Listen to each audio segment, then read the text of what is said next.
ఒక్కొక్కసారి మనకి బాగా నచ్చిన సీన్ అక్కడ పండుద్దా లేదని కన్ఫ్యూజన్. ఒక్కోసారి ఇక్కడ ఇది ఏం వర్కౌట్ అని కూడా అక్కడ అద్భుతంగా పండుతాయి. ఈ కన్ఫ్యూజన్లో ఎడిటింగ్ జరగాలి. ఎందుకంటే మనం చూసి ఉంటాం, జడ్జిమెంట్ పోయి ఉంటుంది. సో అది చాలా న్యాక్తో జరగాల్సిన పని.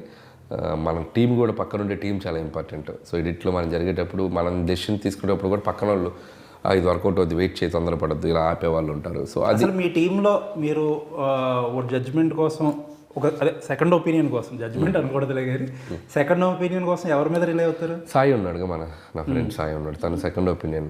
ఓకే, తను ఫస్ట్ దీని మిగతా టీం అందరూ రైటర్స్ అందరూ ఉన్నారు, నారాయణ మిగతా టీం అందరూ ఉన్నారు. సో బేసిక్ అయితే ఫస్ట్ సాయి అడుగుతాను నేను, ఎందుకంటే తను సినిమా ఎక్కువ సార్లు చూసుంటాడు తను. అంటే ఇప్పుడు వీళ్ళందరూ, ఇప్పుడు మీ రైటర్స్ కానీ సాయి గారు కానీ వీళ్ళందరూ మీతో కలిసి పనిచేసి డే టు డే చేసేవాళ్ళు కదా, వీళ్ళగా ఆ జడ్జిమెంట్ ఉంటుందా? ఎందుకంటే వాళ్ళు ఎక్కువ సినిమా చూడడు. సాయి నాతో ఉంటాడు కదా, తను ఎక్కువసారి ఎడిటింగ్లో కూర్చోడు. ఓకే, ఎందుకంటే తను అలా హోల్డ్ చేసుకుంటాడు. ఫైనల్ జడ్జిమెంట్ చెప్పేటప్పుడు ఒకటి కరెక్ట్గా ఉండాలి. మీరు చూసి మీకు ఇది పోతుంది, జడ్జిమెంట్ పోతుంది. అందుకని తను చాలా ఒకసారి చూసి వదిలేస్తాడు అంతే, మళ్ళీ లాస్ట్ ఫైనల్ అవుట్పుట్ వచ్చాక చూస్తాడు. సో అందుకని తను హోల్డ్ అవుతాడు. మిగతా వాళ్ళందరం చూస్తుంటాం, మిగతా టీం అందరం 30 సార్లు చూసుంటాం. తను అక్కడే ఎక్కువ సార్లు చూడడు, ఎందుకంటే తనది ఫైనల్గా పెట్టుకుంటాం. చూసినప్పుడు అతను హోల్డ్ చేస్తాడు కొన్ని, వద్దు ఇది బాగుంటాయి, ఇది వదిలేద్దాం, నన్ను నమ్ము, ఇది వెళ్ళిపోద్ది, అట్లా చెప్పేవాడు ఒకటి ఉండాలి కదా ఎక్కువ. అందుకే తను ఎక్కువ సినిమాని ఫాలో అవ్వడు ఎడిట్లో, ఒకసారి చూసి వదిలేస్తాడు. Okay okay sir. And cinema అందరికీ నచ్చింది, ఇప్పుడు కలెక్షన్స్ వస్తున్నాయి, అవన్నీ ఇంకా పెద్ద డిబేట్ ఏం లేదు. బట్ కొన్ని చిన్న చిన్న విషయాల గురించి ఎక్కువ మాట్లాడుతున్నారు. ఏంటంటే వెంకటేష్ గారు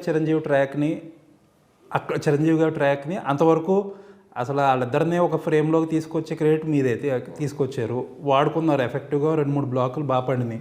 ఇంకొంచెం ఇంకా ఏదన్నా చేసుంటే బాగుండు అనే ఫీలింగ్ జనాల్లో కొంతమందిలో ఉంది. ఇందాక చెప్పాను కదా, ఇంకాస్త ఉంటే బాగుండు అన్న దగ్గరే సినిమా కట్ అయితే బాగుంటుంది. ఎక్కువ చేసామనుకోండి అది ఒక్కోసారి అది బార్డర్ దాటి సినిమాని ఎఫెక్ట్ చేసే ప్రమాదం ఉంది. ఎందుకంటే వెంకటేష్ గారి క్యారెక్టర్ మనకి సినిమా కథాగమనంలో కథకి పక్కకెళ్ళి తీసుకొచ్చాం మేము. సో మనకి వెళ్తే మీకు చూస్తే అత్త కోడలిసిన తర్వాత క్లైమాక్స్కి వెళ్ళిపోవచ్చు మనం. అవును అంతే కదండి, తర్వాత దానికి వెళ్ళిపోవచ్చు. బట్ మనం ఏంటంటే ఇంకొక మ్యాజికల్ హై సినిమాలోకి తీసుకురావాలి, ఇంకేదో ఒక అద్భుతం జరగాలి సినిమాలో. అందుకని సో మావ అల్లుల మధ్య కూడా ఏదో ఒక కాన్ఫ్లిక్ట్ క్రియేట్ చేయాలి. సో ఆ పిల్లల్ని చూసాడు మావ, హీరోకి చెక్ పెట్టడానికి ఒక్కొక్కరిని దింపాడు, అలా కథలోంచి ఇంకొద్దిగా ఎక్స్టెన్షన్ తీసుకున్నాం. సో ఒక ఆల్రెడీ లిటిల్ ఎక్స్టెన్షన్ ఆ టోటల్ ఆ బంచ్, ఆ ఎక్స్టెన్షన్ని మనం ఎక్కువసేపు కనుక పెడితే చూసే ఆడియన్స్కి మనం కంప్లీట్ డైవర్ట్ అయిపోయే అవకాశం ఉంది.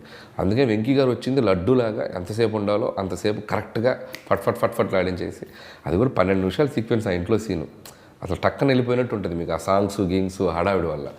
మళ్ళీ క్లైమాక్స్లో కనెక్ట్ చేసాం. సో చిన్న ఇద్దరు హీరోస్ అక్కడ ఆయన ఇక్కడ ఆయన సేవ్ చేస్తున్నారు.